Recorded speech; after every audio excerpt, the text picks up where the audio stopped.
Sir ఇప్పుడు సీతారామ శాస్త్రి గారి గురించి మాట్లాడుకుంటే 'ఖడ్గం' అనే సినిమాకి సీతారామ శాస్త్రి గారు ఒక మెయిన్ పిల్లర్ అనుకోవచ్చు కదా.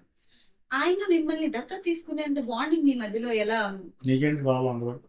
నాకేం ప్రాబ్లం మరి లేదు సార్. ఆయన నన్ను దత్తత తీసుకున్నాడు, నీకేంటి ప్రాబ్లం? ఎందుకు తీసుకున్నాడు, ఎలా తీసుకున్నాడు, అవి ఎందుకు, నీకెందుకు డీటెయిల్స్ అయ్యి? ఎలా వచ్చిందని సార్?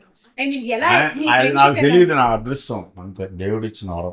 సడన్గా ఒక రోజు అన్నాడు, "ఒరే నిన్న మేము ఇద్దరం హోమంలో కూర్చున్నాం, హోమం చేస్తున్నాం, ఒరే నేను నిన్ను దత్తత తీసుకుంటాను రా" అన్నాడు. మహాభాగ్యం స్వామి అన్నాడు. జస్ట్ లైక్ అంతే, ఇమ్మీడియట్గా జంజం వేసి చెవిలో గాయత్రి మంత్రం చెప్పాడు.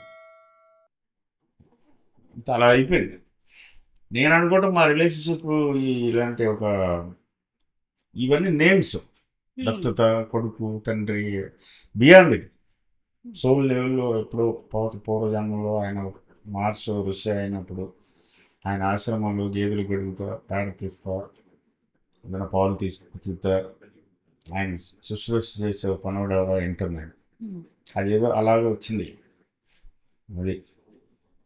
సో ఇప్పుడు అంటే మీరు మీరు చేసిన ఆల్మోస్ట్ ఆల్ ది సినిమాలకి ఆయన లిరిక్స్ ఇచ్చారు కదా. అవును. సో ఆఫ్టర్ హిమ్ మీకు అంత ఫేవరెట్ లిరిసిస్ట్ అంటే ఎవరు? తెలుగు. అందరూ బాగున్నారు. Chandrabose is very good, Anant Sriram is very good, Ramjo is very good, Ramjo Sastry. So youngsters అందరూ బాగా, శ్రీమణి ఈజ్ ఆల్సో గుడ్. వీళ్ళందరితో పనిచేశాను, దర్ ఆల్ గుడ్. ఆయన ఎంతో అంటే ఆ కంపారిజన్ రాకూడదు, ఆయన వేరు. లీటర్ గారు, శాస్త్రి గారు తెలుగు జాతికి, తెలుగు భాషకి, తెలుగు సినిమాకి దొరికిన అతి గొప్ప వరాలు. మన అదృష్టం వాళ్ళ టైంలో మనం ఉండగలగం, వాళ్ళ పాటలు మనం వినగలరు. అంతే, అది కంపారిజన్ చేసి మళ్ళీ ఆయనలాగా ఈయనలాగా He is beyond all of- అది ఎవరికాళ్ళు యూనిక్. అయితే సార్ ఇప్పుడు మీ సినిమాల్లో అచ్చ తెలుగు టైటిల్స్ ఉంటాయి కదా. అలాగా మొన్న ఇప్పుడు వచ్చే జనరేషన్ లో మొన్న గుణశేఖర్ గారు ఒకటి ఉద్వేగం అని ఒక టైటిల్ పెడితే దాని గురించి అసలు ఉద్వేగం అంటే ఎవరికి తెలుస్తుంది ఇట్లాంటి ఇష్యూ జరిగింది కదా. ఎందుకు జనాలు తెలియదు నాకు.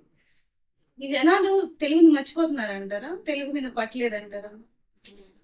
ఇది కాల ప్రవాహం అంటాం. కంటిన్యూస్గా కాలం రకరకాల మార్పులను తీసుకొస్తాం. అంటే ఇప్పుడు గ్లోబలైజేషన్ అయిపోయిన తర్వాత మొత్తం ప్లానెట్ వసుదైక కుటుంబం అని మనం వేల సంవత్సరాల క్రితం చెప్పినట్టుగా మొత్తం అంతా ఒక హ్యూమన్ ఫ్యామిలీ కింద అయిపోయినప్పుడు అన్ని రకాల మిక్సర్లు వస్తున్నప్పుడు కొన్ని ఎఫెక్ట్ అవుతాయి. ఇది ఇలాగే ఉండాలనుకోవటం కరెక్ట్ కాదు. ల్యాండ్లైన్ ఫోన్ ఉంది, బ్రహ్మాండంగా ఉంది, ల్యాండ్లైన్లో మాట్లాడుకోవచ్చు కదా అంటే, సెల్ ఫోన్లు వచ్చిన తర్వాత లేదు నేను ఇంకా ల్యాండ్లైన్ మర్చిపోతున్నారా అని అనలేం కదా. కొత్తది కంఫర్టబుల్గా ఉంది, ఈజీగా ఉంది.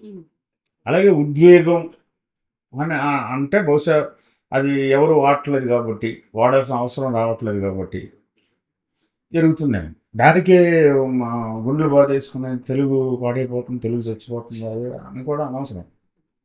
అంత అనవసరం, మనకు అంత సీన్ లేదు ఫస్ట్.